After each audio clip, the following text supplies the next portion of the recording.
మన Bezawada junction special కొబ్బరి పాలన్నం చేస్తున్నామండి. ముందు మీకు ఇంకా చెప్పినట్టుగా ఇది ఎంత ట్రెడిషనల్ ఎంత హెల్దీయో మీకు ఒక్కొక్కటి విధానంగా చేసి చూపిస్తాం. అప్పుడు ఒక్కొక్కటి ఫస్ట్ ముందుగా మేము ఇక్కడ వాడేది వేరుశనగ నూనె, పల్లీల నూనె అంటాం మనం.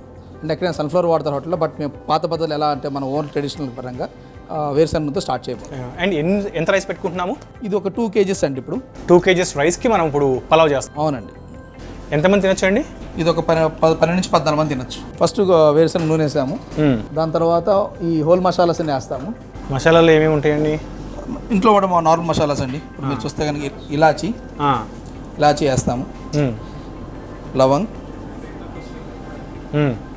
దాల్చిని, షాజీరా ఒకటి 1.5 స్పూన్ షాజీరా, చాపత్రి, స్టార్ అనాస్, రాత్పు, స్టార్ ఫ్లవర్, స్టోన్ ఫ్లవర్ అంటాం. ఇదేం లేదు, సింపుల్గా మన ఇంట్లో వాడే వంటకాలు చిన్న చిన్న ఐటమ్స్తోనే చేస్తాం, అంతేగాని వేరే వేరే హంగులతో అలా ఏమి ఉండదు. సింపుల్ పలావ్ ఉంటుంది, టేస్ట్ కూడా అలాగే ట్రెడిషనల్గా ఇస్తాం. మీరు అసలు పేరే అదే పెట్టారు కదా? అదే అండి, మా మోటో ఏంటంటే హోమ్లీ ఫుడ్ ఇవ్వాలి. అంతే అండి. 3 ఏళ్ళ నుంచి చేస్తున్నాము, పులావ్ కూడా అంతే మంచి ఇదే పేరు వచ్చింది.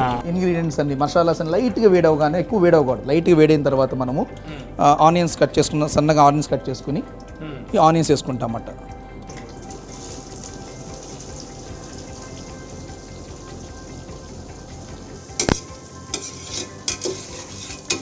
ఆనియన్స్ కొంచెం లైట్ బ్రౌన్ వచ్చేదాకా పెట్టుకోవాలి. అల్లం వెల్లుల్లి పేస్ట్ కొంచెం వేగిన తర్వాత ఇప్పుడు మనం కొంచెం కొత్తిమీర, పుదీనా చాప్ చేసి వేసుకుంటాం అన్నమాట. అంతే. దీంట్లో మనము కొత్తిమీర, పుదీనా చాప్ చేసి వేసుకున్నాం అన్నమాట మనం. అంతే అండి. ఈ కొంచెం వేగిన తర్వాత మనం కొబ్బరి పాలు వేస్తాం. కంప్లీట్గా వాటర్ వాడము, కంప్లీట్గా కొబ్బరి పాలు మనము లేత కొబ్బరి తీసుకుని, కొబ్బరి మనం ఇంట్లో ఎలా తీసుకున్నా కొబ్బరి చెక్కలు కొట్టి పోసుకుని మిక్సీలో వేసుకుని పాలు తీసి చేస్తామంట. మొత్తం కొబ్బరి పాలే వాడతాం, వాటర్ వాడము. అదే వెసరి పోస్తామంటాం కదా, వెసరికి మనం నీళ్ళు లేకుండా కొబ్బరి పాలు వాడతాం. ఎందుకంటే ఇది ఒకప్పుడు ఎప్పటి నుంచో వాడుతాం పురాణతలో మన. ఎందుకంటే చాలా వరకు డిసీజెస్ కంట్రోల్ చేస్తుంది మన కొబ్బరి అనేది. కొలెస్ట్రాల్ తగ్గించి హెల్దీగా ఉంచుతుంది అన్నమాట. చాలామంది తర్వాత మనకి ఇలా వేరుశనగ నూనె వాడొద్దు, కొబ్బరి పాలు ఇలా కొబ్బరి వాడొద్దు అని చాలా జరిగింది బ్యాడ్ ప్రాపగండా. 1980s నుంచి మనకి గ్లోబలైజేషన్ స్టార్ట్ అయిన తర్వాత సో ఎక్కడైతే లేని సన్ఫ్లవర్ ఆయిల్ తీసుకొచ్చి మనకి ఇచ్చారు. సో మేము ఎందుకు పాత పద్ధతులు వెళ్ళకూడదని ఆలోచనతో వీ స్టార్టెడ్ గోయింగ్ బ్యాక్వర్డ్స్ మాట. ఆ రెసిపీస్ తీసుకొచ్చామాట. చూస్తే కనుక మొత్తం చక్కగా నీట్గా ఎగినాయన్నీ. మనం వాడేది కూడా పొలాకి 1401 రైస్ వాడతాం. నిజం చెప్పాలంటే మామూలు మన హెచ్ఎండి రైస్ చేసుకుని ఇంకా బాగా టేస్ట్ వస్తుంది. అంటే మనం ఇంట్లో చేసుకునే, ఎందుకంటే కాదు రెస్టారెంట్లో మళ్ళీ అదే పెడుతున్నారు, మా ఇంట్లో అదే అంటారు, ఏమో ఎందుకు రావాలంటారు. సో అందుకే కొంచెం టేస్ట్ చేసి మార్చాం మసాలా అయ్యన్నది అదండి. ఇప్పుడు నెక్స్ట్ దీంట్లో కొబ్బరి పాలు పోసుకుందాం, ఎసరు పోసుకుందాము. ఓకే, అంతకుముందు కొంచెం కొబ్బరి పాలు పోసే ముందు చెప్పినట్టుగా మా సీక్రెట్ మసాలా వేస్తున్నాము. ఇప్పుడు మా సీక్రెట్ మసాలా దీంట్లో వేస్తున్నాము చూడండి. వేసి జస్ట్ అది ఎక్కువసేపు ఫ్రై అవ్వకూడదు, ఎందుకంటే ఎక్కువసేపు మసాలా ఫ్రై అయితే కనుక చేదు వాసన వస్తుంది. అది రాకుండా కొంచెం ఫ్రై అయ్యేలా చేస్తున్నామంట.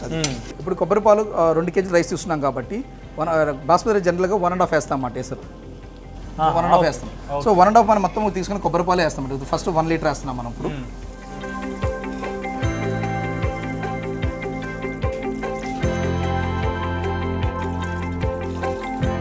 కరెక్ట్గా 2 kgలకి 3 లీటర్లు కొబ్బరి పాలు పోసాం. ఇప్పుడు ఏం లేదు, కొంచెం ఇది మరిగిన తర్వాత రైస్ వేస్తాము. నుంచి రైస్ వేసేసుకోవటం, మనము కొంచెం గీ యాడ్ చేస్తాము. నెక్స్ట్ గీ ఫైనల్గా యాడ్ చేసుకుని మనము దమ్ ఇచ్చేస్తాం అంతే.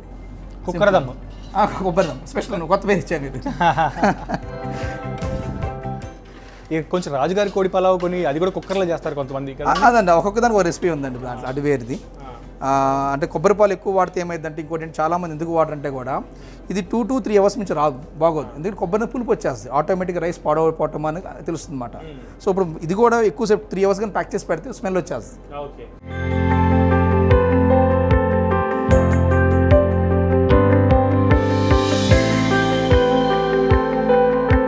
పాలు కొంచెం మరిగిన తర్వాత గల్లుప్పు వేసుకుంటాం మనం. So rock salt basic. కొబ్బరి పాలు ఎట్లా వచ్చింది చూడండి, పొంగు. మా ఫ్రెష్ కొబ్బరి వాసన మీకు అంత నురుగు అలా కనిపిస్తుంది అన్నమాట. టేస్ట్ అని దాంట్లో ఉంటుంది. కేరళ వాళ్ళంతా హెల్దీగా ఉంటారు, పొట్టలు అసలు అతుక్కుపోయి ఉంటాయి డొక్కలకి కొబ్బరి మూలంగా. ఓకే, ఇప్పుడు మనం రైస్ వేసుకుంటాం అన్నమాట. 1 గంట నానబెట్టిన రైస్ ఇప్పుడు వేసుకుందాం దాంట్లో.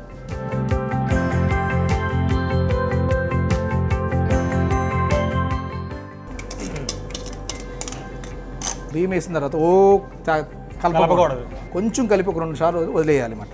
రైస్ ఇరిగిపోద్ది మాట. ఆల్రెడీ నానబెట్టిన రైస్ కాబట్టి ఇరిగిపోతుంది. ఒకసారి ఫైనల్గా మనం ఏమైనా ఉప్పు ఎన్ని సరిపోయిన ఒకసారి టేస్ట్ చూసుకుని మనం దీంట్లో చేసుకుంటాం అన్నమాట. అంతే కలిపినప్పుడు చూస్తే కదా మీరు, మేము అంచులో ఇలా పెట్టి మధ్యలో పెట్టట్లా, అంచున పెట్టి ఇలా తిప్పుతున్నాం కానీ మధ్యలో చేయట్లా, అప్పుడు రైస్ ఇరకుండా కింద వెళ్తుంది అన్నమాట. ఓకే, దీంట్లో కొంచెం గీ వేసుకుందాము. సో ఖచ్చితంగా పలావ్స్లో బిర్యానీస్లో గీ ఉంటే ఆ ఫ్లేవరే వేరు కాబట్టి. మామూలుగా మనం బఫెలో గీ అండి ఇది. ఓకే, ఫ్యాట్ తక్కువ ఉంటుంది బఫెలో గీ కదండి? లేదండి, అన్ని సేమ్ అండి. ఏదైతే పోల్చుకుంటే ఆవు నెయ్యికి ఫ్యాట్ తక్కువ అంటారు, బట్ అది నిజంగా ఎంతవరకు కరెక్ట్ అనేది ఎవరికి తెలియదు. అంటే ఒంట్లో ఉన్న వేడి కూడా ఏమంటారు తగ్గిస్తారంటారు, లావుగా ఉన్న వాళ్ళు సన్నబడతారంటారు కూడా ఒకసారి ఇది వాడితే. అంతే అండి, కొంచెం నీళ్ళు తగ్గిన తర్వాత జస్ట్ మూత పెట్టి దమ్ ఇచ్చేస్తాం అంతే. ఇంకా ఒక పావు గంటలో ఉడికిపోద్ది అంతే. అప్పుడు మనం ఇప్పుడు మూత పెట్టేసి విజిల్ పెట్టేస్తే అంతే సింపుల్ అండి. ఇంకో 2 నిమిషాల్లో పెట్టేద్దాం. 2 నిమిషాలు అట్టి. Okay right. అంటే ఇప్పుడు 2 నిమిషాలు ఇట్లా ఓపెన్గా ఉడికించి కుక్కర్ పెట్టేసి విజిల్ పెట్టేస్తాము. ఎన్ని విజిల్స్ రావాలండి మామూలుగా? విజిల్ ఒకటి సరిపోద్దండి, ఒకటి ఆల్రెడీ మొత్తం మగ్గుంది కాబట్టి. మగ్గుంది, స్లో ఫ్లేమ్లో పెడతాం. అది కూడా మనం స్లో ఫ్లేమ్లో ఒక 12 మినిట్స్ అలా పెట్టేస్తే అయిపోతుంది. చూసే కదండి ఇప్పుడు బాగా మరిగింది, నీళ్ళు కూడా దగ్గరికి వచ్చి చిక్కగా కనిపిస్తుంది. మీకు చిన్న టెక్నిక్, నీరు చిక్కగా కనిపిస్తుంది ఇప్పుడు మనకి. అంతే, దానికి ఇప్పుడు మనకి ఇదే టైం మాట. ఇంకా జస్ట్ మనం కొంచెం ఫ్లేమ్ తగ్గించుకుని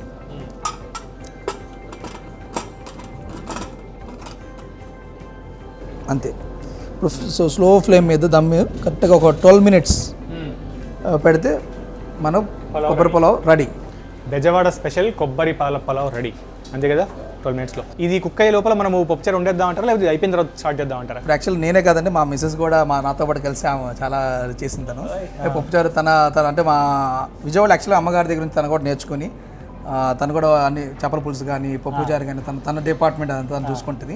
మేము ఎలాంటి అన్ని చేసి మేము ఇంగ్రీడియంట్స్ ఒక ఫార్ములాస్ రాసుకుని ప్రతి మసాలా కానీ అన్నీ మేము చేసుకుని ఇస్తున్నాం అన్నమాట మా చెఫ్స్కి. సో వాళ్ళు ఆ రెసిపీని కాబట్టి SOPs ఫాలో అవుతూ ఆ రెసిపీని చేసుకుంటూ వెళ్తున్నారు. రైట్. సో దీని తర్వాత నెక్స్ట్ మీ వైఫ్ రేణు గారు. ఓకే, ఆవిడ మనకి ఇప్పుడు పప్పుచారు వండి పెడతారు. పప్పుచారు దాంట్లో నంచుకోవడం కోసం రొయ్యల ఫ్రై.